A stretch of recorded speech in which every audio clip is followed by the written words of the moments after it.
Bueno, agradecida de estar aquí. Yo creo que soy la única endocrinóloga en la sala, así que trátenme bien, estoy de invitada. Gracias a la doctora Clara Lía Almonte, a la doctora Pérez por su invitación y nada, a todos ustedes para que podamos compartir un poquito de mi experiencia del otro lado de los tubos y todo eso.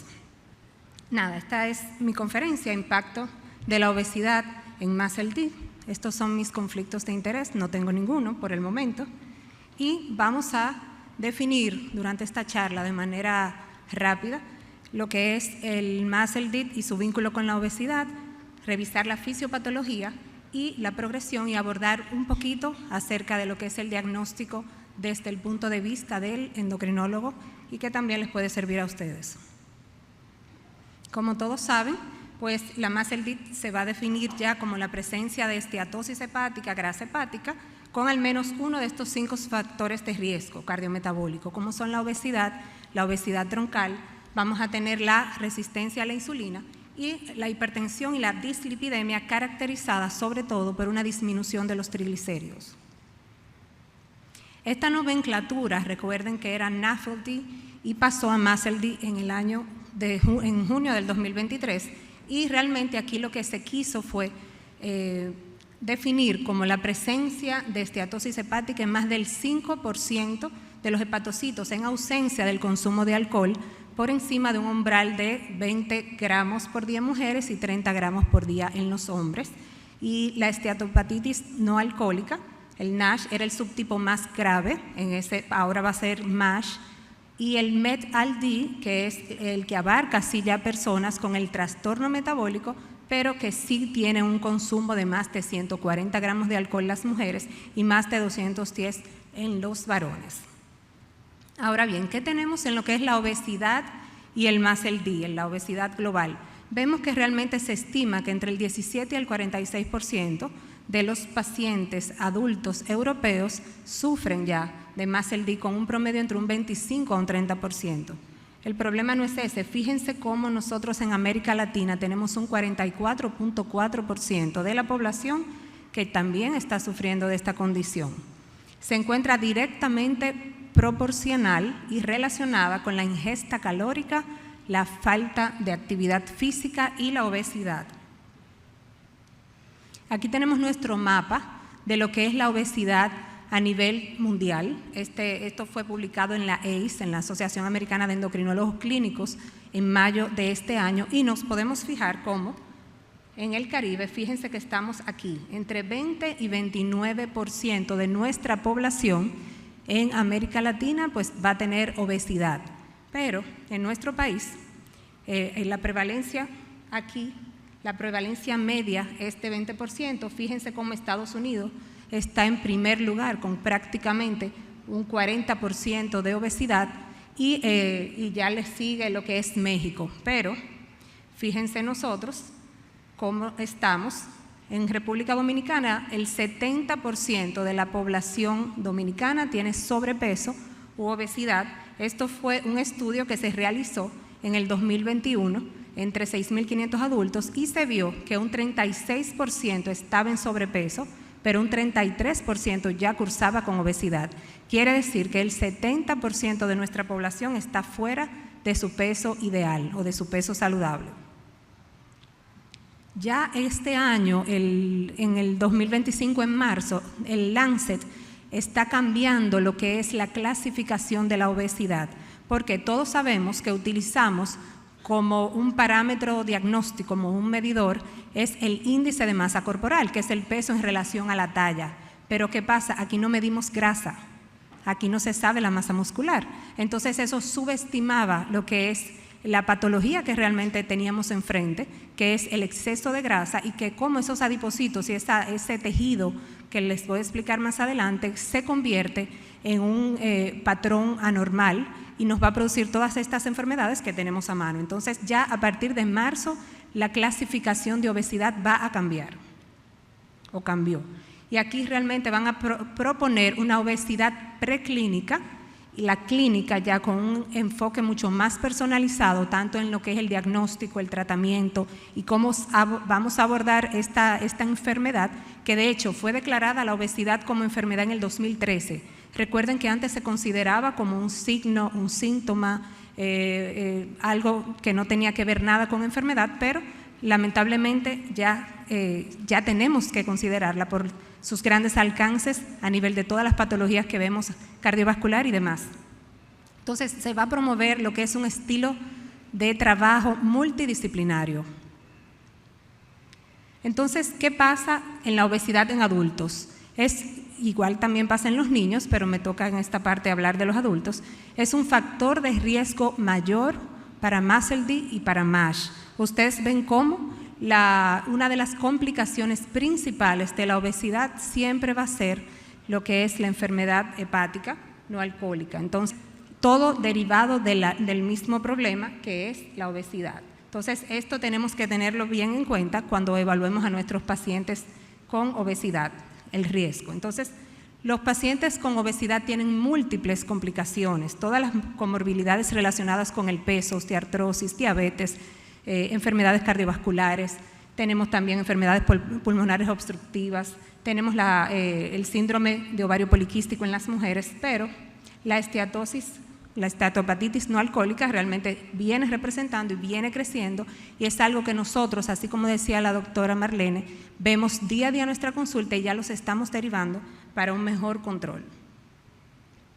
Ya dentro de lo que son nuestras enfermedades, la que vemos continuamente en nuestras oficinas, sabemos que la obesidad, fíjense, abarca prácticamente la mayoría de lo que es nuestra consulta inicial, pero también tiene que ver, obviamente, como factor de riesgo principal para la diabetes tipo 2. Entonces tenemos que una combinación de factores que son la obesidad, la diabetes. Esto a su vez puede arrastrar el hipogonadismo, el síndrome de ovario poliquístico en las mujeres, el hipotiroidismo e incluso la deficiencia de GH. Entonces, realmente ya se considera que gran parte de lo que es nuestras enfermedades de rutina, pues van a terminar con una enfermedad hepática. ¿Y qué es lo que pasa? ¿Qué es lo que pasa con ese tejido adiposo? ¿Qué es lo que pasa con esa grasa? Que muchas veces nos enfocamos, como decimos, en el peso, en las libras, pero no nos fijamos en lo que es la composición corporal de nuestros pacientes. Tenemos una herramienta sumamente fácil, que es el centímetro. Todos tenemos un centímetro en la oficina. El centímetro, nosotros tenemos que medirle la cintura a los pacientes. 80 centímetros una mujer es lo saludable, 94 centímetros en el hombre, eso es en Latinoamérica. Entonces, ¿qué pasa cuando este tejido adiposo comienza? Fíjense en el de arriba, tenemos un tejido adiposo delgado, pero fíjense que cuando este tejido adiposo comienza a incluir inflamación e infiltración de macrófagos, comienza a producirse una secreción disregulada de estos adipocitos. Esos adipocitos se hipertrofian y, como les digo yo, cobran vida propia. Así como hay muchos memes que dicen que esa grasa no desaparece, no nos abandona, pues así mismo. ¿Por qué? Porque primero se hipertrofia, también se multiplica de manera desproporcionada en cuanto a su celularidad y comienza a liberar una serie de citoquinas proinflamatorias y a disminuir aquellas citoquinas que son protectoras. Entonces comenzamos a tener disminución de la adiponectina, tenemos aumento de la leptina, tenemos aumento de la resistina, aumento de los ácidos grasos libres, aumento del factor de necrosis tumoral alfa, de la interleuquina 6. ¿Qué va a hacer todo esto? Esto va a hacer dos cosas, a nivel muscular y a nivel hepático. A nivel hepático vamos a tener lo que es la inflamación, vamos a tener un aumento de la glucogenólisis, un aumento de la gluconeogénesis y sobre todo un aumento de la glucosa plasmática, que no tiene que llegar a ser diagnóstico de diabetes ni de prediabetes, pero vamos a comenzar a tener cambios en lo que son las medidas basales, sobre todo de la glucosa de nuestros pacientes. Esto va a producir lo que es la acumulación ectópica de los lípidos en el hígado y obviamente resistencia a la insulina en el mismo hígado. Ya a nivel muscular vamos a tener una disminución de la glucosa, no vamos a tener esa utilización del músculo de esta glucosa, no lo vamos a tener como forma de energía y va a haber una disminución de la oxidación de las grasas. Todo eso también vamos a tener entonces una acumulación ectópica de esos lípidos y resistencia a la insulina también a nivel muscular. Todo esto se va a convertir en una resistencia a la insulina que ya va a ser sistémica. Entonces, aquí esto es un poquito más de lo mismo. Vemos cómo la obesidad va a tener un impacto sistémico. Hablamos de a nivel muscular, a nivel hepático, pero también tenemos que a nivel vascular, a nivel de las células beta del páncreas, vamos a tener a nivel del corazón, que también es sabido que una de las principales consecuencias son las enfermedades cardiovasculares. Tenemos a nivel también de cáncer, donde van a aparecer una serie de cáncer, más de 14 tipos de cáncer por daño al ADN y por el exceso de estrógenos, de IGF-1, de factores de crecimiento, leptina, y todo eso va a producir una cascada de reacciones inflamatorias que va a deteriorar una serie de órganos, y ya todo esto va a ser el síndrome de lipotoxicidad, que es un tejido adiposo ectópico que se sale fuera de lo que es el propio tejido, vamos a decir, a nivel visceral. Entonces, ¿qué pasa cuando ya esa grasa invade al hígado? ¿Por qué se produce esto? Esto se produce porque hay un aumento de la ingesta, como vemos ahí, de fructosa, aumento de la ingesta de glucosa y aumento de la ingesta de grasas. Todo esto va a producir lo que es un aumento de la insulina a nivel pancreático, y en el músculo se va a producir lo que hablamos acerca de lo que es la disminución del transporte de la glucosa, y se va a producir la resistencia de insulina a nivel muscular, con lo que es una disminución de la síntesis del glucógeno. Ya dentro de lo que es el hígado, por las mismas causas, va a comenzar a aumentar la lipogénesis de nuevo y va a comenzar a disminuir la oxidación mitocondrial y peroxisomal, produciendo un aumento intrahepático de triglicéridos. Eso va a producir a su vez todavía más disminución de la lipólisis a nivel también intrahepático, y todo esto va a producir también lo que es una degeneración de nuestro tejido adiposo blanco, donde va a comenzar a tener también insulinoresistencia. Entonces quiere decir que tenemos a nivel hepático, a nivel muscular, a nivel del mismo tejido adiposo, que presumiblemente es sano, pero luego se va a convertir en anormal. ¿Cómo vamos a diagnosticarlo? Ustedes lo saben mejor que yo. Ecografía, FibroScan, la elastografía, tenemos marcadores no invasivos que deberíamos incorporar todos. Ustedes a nosotros, vamos a decir que nos han enseñado calcular el FIB-4, que es muy importante, tener calculadoras a mano, donde nosotros podamos en nuestros pacientes de riesgo ir calculando, y esta herramienta la puse ahí porque es muy fácil de tenerla en nuestra computadora, y así lograr tenerla a mano y poder abordar a nuestros pacientes con unos números. ¿Y qué nos van a decir esos números?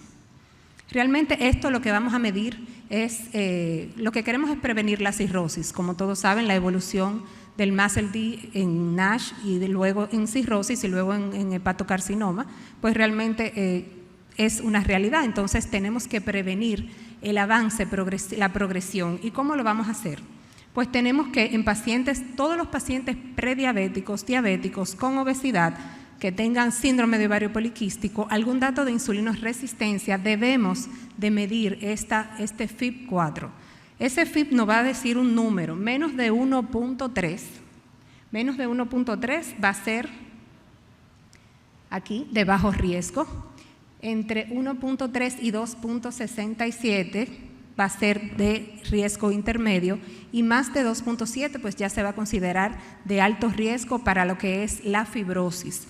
Entonces, con todo esto ya nosotros vamos a dirigir nuestros pacientes con diferentes tipos de intervenciones.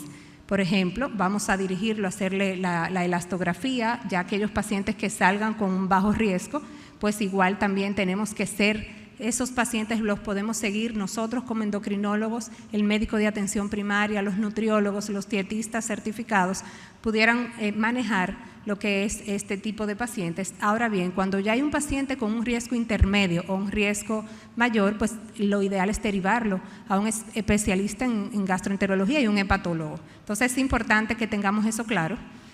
nosotros, ustedes lo saben, pero nosotros en otras especialidades debemos saber manejar esto para poder derivarlos a tiempo. No confiar solamente en la sonografía, porque sabemos todos que esas sonografías son muy subjetivas. Muchas veces perdemos mucho tiempo diciéndole al paciente, sí, regresó de moderado a leve, de leve a no sé cuánto, y al final el paciente probablemente tenga una fibrosis. Usted ve al paciente que no ha bajado nada en cuanto al nivel de cintura, de grasa abdominal, y la verdad es que es un paciente que luego se nos complica, con múltiples enfermedades. Entonces, ¿qué hacemos? Los pacientes con diabetes es otro mundo. Ya una vez paciente pasa de obesidad también a padecer diabetes, tenemos que tener un manejo sumamente intenso con esto. Muchas veces nos enfocamos en lo que son los riñones y las enfermedades cardiovasculares, porque realmente eso es lo que nos enseñan. De hecho, nuestros pacientes, así como comentaban, el 65% de los diabéticos fallece de enfermedad cardiovascular, pero tenemos esta realidad, y es que el 70 al 80% de los pacientes con diabetes van a sufrir de muscle D. O sea que ya eso tenemos que saberlo. Paciente con esteatosis pues ya va a tener el 70 al 80% de esta condición. De esos pacientes, un 30 a un 50% va a evolucionar a lo que es la esteatohepatitis. Entonces vamos a tener que es un número muy alto, y ahí de un 3 a un 5% de estas personas pues van a tener diabetes y van a desarrollar lo que es la cirrosis, con todo lo que eso lleva. Entonces, aquí también hay una serie de cosas, vamos a decir, factores asociados que tienen que ver con lo que es la progresión, y es el control de la diabetes, es el grado de insulinoresistencia que tienen estos pacientes. Hay factores genéticos que debemos tomar en cuenta, y también lo que es la edad, y los hombres tienen una mayor predisposición para que esta progresión se dé realmente más rápido. Ahora bien, ¿qué vamos a hacer con nuestros pacientes? ¿Qué es lo que dicen las guías? ¿Cómo nosotros debemos abordarlo de manera práctica? Pues bueno, nosotros recibimos estas diapositivas que fueron presentadas en este año, y aquí ya nos dice lo que es cómo vamos a manejar el peso en nuestros pacientes con NAFLD. Realmente antes lo que hacían, bueno, siempre se incluye lo que es la dieta y el ejercicio. Ustedes saben que eso es la piedra angular, lo que nadie quiere hacer, pero lo que se debe hacer. Y lo que va en la pirámide, en la base de la pirámide, fíjense, ante todos los niveles de inflamación del hígado, dieta y ejercicio es lo ideal. Ya luego vamos a hablar acerca de las recomendaciones de la dieta. Vamos a hablar del alcohol, fíjense aquí, que todavía en lo que es la parte del riesgo intermedio, pues se le puede decir que minimice, pero lo ideal es decirle que trate de abandonarlo. Y luego tenemos lo que es cuál va a ser la pérdida de peso que nosotros debemos incentivar en nuestros pacientes. Tenemos que ponerle metas reales. No es fácil decirle a un paciente, sí, usted tiene que rebajar, y no le damos herramientas. Tenemos que decirle los números, lo que dicen las guías, lo que dice la realidad. La realidad es que si usted baja un 5 a un 10% de su peso, esta condición mejora, y eso se ha visto con múltiples estudios randomizados, controlados, y realmente se ve la diferencia. Entonces tenemos un paciente de 250 libras, no podemos decirle sí, rebaje 100 libras, porque el paciente se va a ir por ahí y no va a hacer nada, se va a ir a comer por ahí lo primero que encuentre. Entonces lo ideal es que tengamos metas claras, 5 a un 10%, de hecho dependiendo de la edad, también ustedes saben la capacidad que tenga ese paciente de bajar de peso. Entonces metas cortas, metas supervisadas que puedan llevarles a lograr ese mejor control de su enfermedad. Entonces, lo más importante aquí es qué vamos a hacer con la terapia para tratar la obesidad. Recuerden que ya la obesidad es una enfermedad, o sea, no es un signo, no es un síntoma. Debe ser tratada como la hipertensión, como la diabetes. Entonces, ya aquí hay una serie de propuestas que nos pueden servir para manejar a nuestros pacientes obesos y evitar que avance de muscle D a MASH y a cirrosis. Y estas moléculas, por ejemplo, lo que más se ha estudiado por el momento son los análogos del GLP-1. Tenemos también combinaciones en pastillas como la fentermina y el topiramato, el bupropion y la naltrexona, y tenemos también lo que es el orlistat. Pero se ha visto que estas son en pastillas. Ahora los análogos del GLP-1 van a ser inyectables. Tenemos la liraglutide y la semaglutide, y tenemos también la tirzepatide, que es, vamos a decir, la de nueva incorporación, con grandes promesas de que esto va a solucionarse a largo plazo. Igual, por ejemplo, vemos como en la primera parte Aquí, en lo que es pacientes de bajo riesgo, sí podemos usar todo lo que son los medicamentos vía oral y los análogos del GLP-1, pero ya inmediatamente vamos avanzando en el riesgo intermedio, pues vamos a tener solamente estudiado que los análogos del GLP-1 y los inhibidores del SGLT2, que son tratamientos que inicialmente se enfocaron en lo que es el control glucémico de nuestros pacientes, pues se ha visto con realmente buenos resultados a nivel de hígado y de obesidad también. Entonces, vamos también a necesitar en aquellos pacientes donde no logremos ese 5, ese 10%, que no logremos hacer un cambio significativo en los que son sus parámetros metabólicos, pues también hay una indicación de cirugía bariátrica, sobre todo cuando pase de un índice de masa corporal de 35 kilogramos por metros cuadrados y tenga otras comorbilidades como la propia diabetes, osteoartrosis, el hígado graso. Entonces, ¿cómo vamos a abordar el tratamiento de nuestros pacientes? Como hablamos, estas son los diferentes tipos de dietas que tienen mayor evidencia, mayor peso científico, pero sabemos que esto nos debe acompañar en todo el proceso, desde los de bajo riesgo hasta los de más alto riesgo. Entonces, ¿cuáles son las dietas que más han funcionado? Aquellas que han visto realmente mejores resultados en lo que es el hígado graso. La reducción de los pacientes que reducen todos los macronutrientes, pero hay que tener mejor enfoque en lo que son las grasas saturadas. Ese tipo de dieta pues permite una mayor disminución de lo que son los índices, el FIB4 y otra serie de datos. Las transaminasas disminuyen también. Debemos restringir eso a todos los niveles, los carbohidratos simples, el azúcar simple, el azúcar de mesa, las bebidas endulzadas con jarabe de maíz, pero también todos los jugos naturales que le decimos a los pacientes. Los pacientes entienden que deben comer fruta, pero entonces no se comen la fruta y hacen la media lechosa batida, exprimen 6 naranjas y ya ustedes saben que ahí no pasamos de fructosa. Recuérdense que esa es una de las causas principales del aumento de la insulina. Entonces, eso tenemos que decirle, no es solamente que no le echen azúcar a los alimentos, es que no se coman el exceso de frutas, que como todos sabemos, y los jugos sobre todo. Entonces, ¿cuál es la dieta que tiene mayor evidencia científica en lo que es el MASLD y que de hecho es patrimonio cultural? Es la dieta mediterránea. Esa dieta mediterránea va a ser baja en carbohidratos y grasas saturadas, entonces vamos a preferir las grasas poliinsaturadas y las monosaturadas, y vamos a tener con estas mayor protección cardiovascular. Aquí se va a incluir lo que son las semillas, el aguacate, los frijoles, pero vegetales obviamente y frutas naturales que sean con bajo índice glucémico, que eso también es importante. Tenemos la dieta DASH, que le gusta mucho a los cardiólogos porque se utiliza mucho para reducir lo que es la presión arterial también.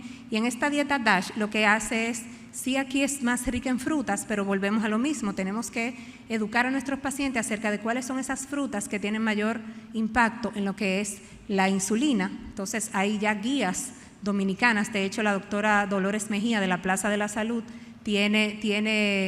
tenemos datos ya de lo que es el índice glucémico de nuestras frutas, del moro, del arroz que comemos aquí, de la galleta de soda. Eso les puede servir a todos de referencia y eso es algo que le damos como un semáforo a los pacientes para que ellos mismos vayan eligiendo y nos puede ayudar a todos.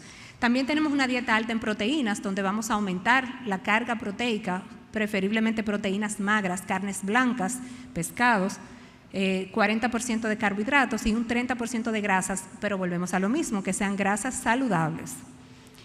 También ha dado resultado el ayuno intermitente, la alimentación restringida en el tiempo, pero tenemos que tener en cuenta que son programas estructurados de pérdida de peso, son lo mejor. Entonces, estoy un poco rápido, vamos a darle a los tratamientos adecuados. La actividad física le dan muchísima importancia, pero tenemos que tener en cuenta que la actividad física es lo que el paciente pueda hacer, no enfocarnos en que tiene que hacer esto, que tiene que hacer lo otro, no. La mejor dieta es la que se hace y el mejor ejercicio es el que se hace de manera constante. Entonces, ¿qué vamos a tener de medicamentos? Aquí entramos en materia ya para todos. De los que tenemos más evidencia científica es la pioglitazona. La pioglitazona es un medicamento que se utilizó realmente o se utilizaba para lo que es la diabetes y se vio que en pacientes, de hecho no se usa mucho en la actualidad por nosotros porque realmente retiene un poco de líquido y aumenta de peso, pero en hígado graso a largo plazo sí tiene una gran una gran disminución de lo que es la mejora significativa del NASH. Entonces es muy importante que lo tengamos como arsenal terapéutico, vigilando siempre el peso del paciente y datos de insuficiencia cardíaca. Aquellos pacientes en insuficiencia cardíaca no deben de administrarse. En cuanto a lo que es los siguientes medicamentos, que son, por ejemplo, la semaglutide, también tenemos que es un análogo del GLP-1, y en este estudio, en el Essence Trial, se vio que a 72 semanas, administrando 2.4 miligramos por semana, se vio una reducción también significativa de lo que era el MASH. Entonces son herramientas que vienen duras, como digo yo, para nosotros poder tratar a nuestros pacientes. El tirzepatide es un análogo del GLP-1, pero también es análogo del GIP, donde tiene es un agonista dual y también va a producir una reducción, pero tiene una menor reducción que el semaglutide solo. Los ISGLT2, que también se trabajan a nivel de diabetes, también tienen una disminución de peso y una disminución de lo que es el MASH en menor capacidad, pero también puede ser utilizado. Y también, pues aquí vemos lo que es una pequeña, vamos a decir, un pequeño resumen de dónde, a qué nivel actúa cada medicamento y qué va a reducir. Fíjense cómo los análogos del GLP-1 son los que más actúan en la parte del MASH y evitando la progresión a fibrosis, o sea que realmente tiene buen prospecto. Esto lo dice la Asociación Americana de Diabetes, hablábamos de la Asociación Americana de Endocrinólogos Clínicos, pero esto también la Asociación Americana de Diabetes. Estos son estudios conducidos por el doctor Kenneth Cusi, quien es uno de los médicos investigadores a nivel de la Florida que tiene mayor poder y ha realizado más estudios, y también concuerda en todos los medicamentos que utilizamos, la farmacoterapia, pero ya cuando hay un grado de cirrosis importante, pues estos medicamentos no pueden ser utilizados.